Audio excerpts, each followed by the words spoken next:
All right, what's up, guys? Welcome back to another episode of the Living the Dream podcast. Today we're going through one verse, and that's Proverbs 5:10. So let's read it real quick. Lest strangers take their fill of your strength, and your labors go to the house of a foreigner. And so this was really interesting because what I've noticed is Proverbs 5 is all a warning against adultery. At least that's the subheading in my Bible. And I've been talking about the entrepreneurial application to this. So if you've been reading or listening to my Proverbs 5 series, kind of have the light on it that is talking about, you know, destroying a covenant, avoiding commitment. Like those are kind of the pain points when I think of adultery, right? Like you're destroying a covenant, you're destroying yourself, you're destroying a commitment. And so some of the stuff I was talking about when you're following her feet down to death, it's following her feet down to not being committed. And the entrepreneurial application of that might be like not following your dreams and goals, the path that was set for you. You're not committed to the thing that is the path of life, but you're committed to something that is leading you down a worse path. And so I just want to bring to light that the context of this is a warning against adultery. And when I think of adultery, I think of the pain points being destroying a covenant, not being able to stay committed, and you're destroying yourself and your self-confidence by not keeping the promises that you have made. So with that being said, let's get into this verse, which is verse 10. Let strangers take their fill of your strength, and your labors go to the house of a foreigner.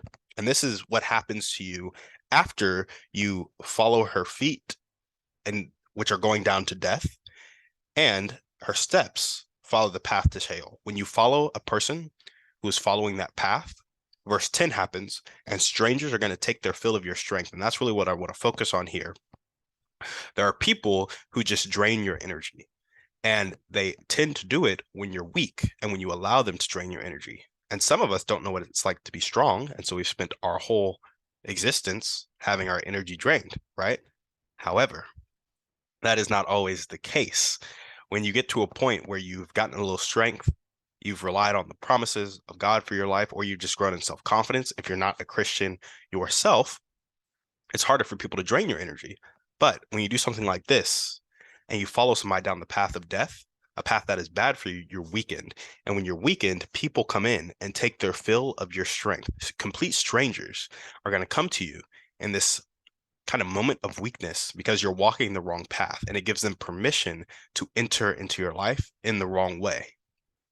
And it's a surefire way to lose everything that you work for, because they're going to come and they're going to take and they're going to take and they're going to take all of your strength until you have nothing left. And then they're going to turn around, and all of your labors and the fruits of your labors are going to go to the house of a foreigner. So not only are they going to take your strength, but they're going to take your money, they're going to take your resources, they're going to take your family, they're going to try to take everything from you. And it's because you are walking down the wrong path. You're following somebody whose path is leading to Sheol, and you followed them because the speech was smoother than oil, right? Like that's all Proverbs 5. And I know this is talking specifically about adultery, but think about it in an entrepreneurial sense.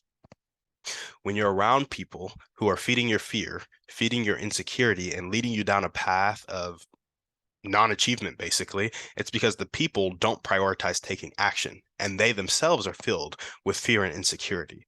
And so they're letting fear and insecurity rule them, and the lack of action rule them. And they don't even know that that's the very thing holding them back from being successful. When you're around people like that, those people are going to take their fill of your strength. Any confidence you get, they'll try to suck it out of you. Any labors you create that have fruit, they will try to suck it out of you. And it's just not helpful for you or for them, because you're enabling their fear and insecurity, and they're bringing you back down or enabling your fear and insecurity. And so that's where the entrepreneurial application is. Yes, Proverbs 5 is talking about adultery, but again, this is like you've strayed from the path of commitment.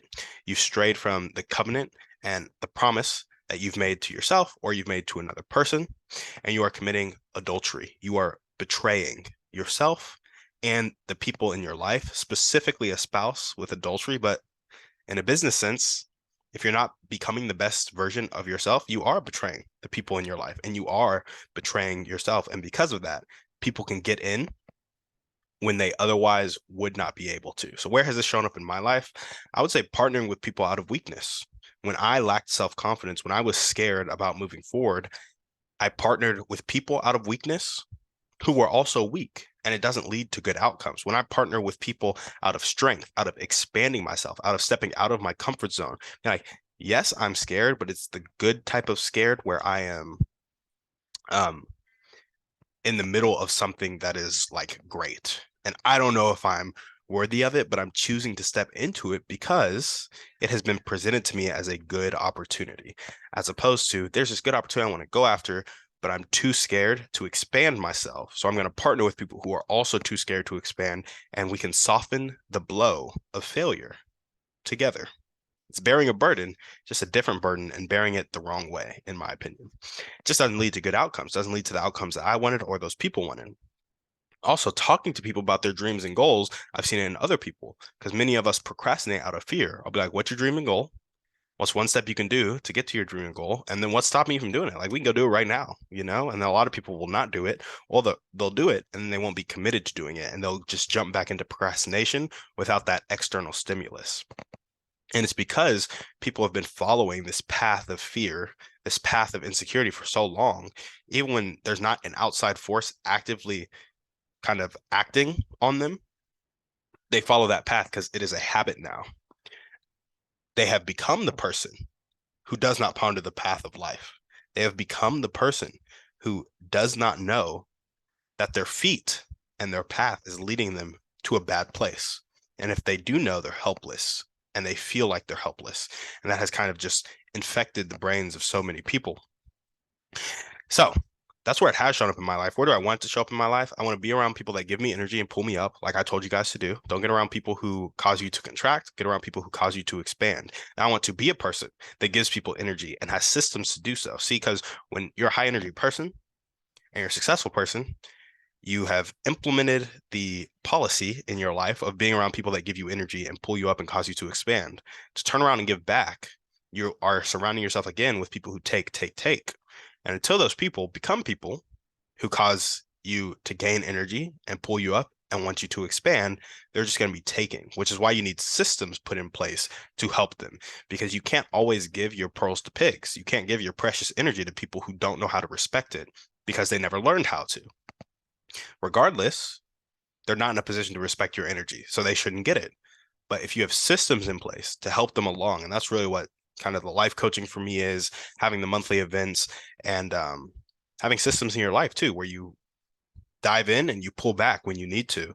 All of that will be really helpful to being a person that can give energy to people and creating the systems to do so.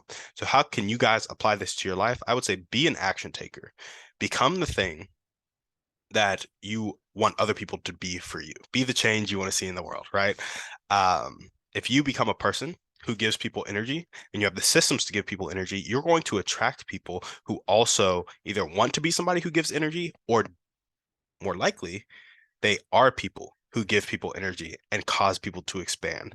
And you'll automatically repel people who don't, because they're not on that level of action. They're not on that level of thought. And if you just stand firm and stay honest with it, they'll run away. And the ones that don't will change, right? And so call out fear, and people who aren't ready will shy away. That's what I want to leave you guys with. Be an action taker, and you'll repel people who don't. And be an action taker by calling out fear and then challenging people to take action. And people will be like, you're crazy. You're insane. This can't be done like this. It can't be done right now. And they'll shy away. And yeah, that's how you guys can apply it to your life right now. Start taking action and start calling out fear on yourself and fear in other people. There we go. That's all we got for you today on the show. Thank you so much for listening. And on that note, we're out.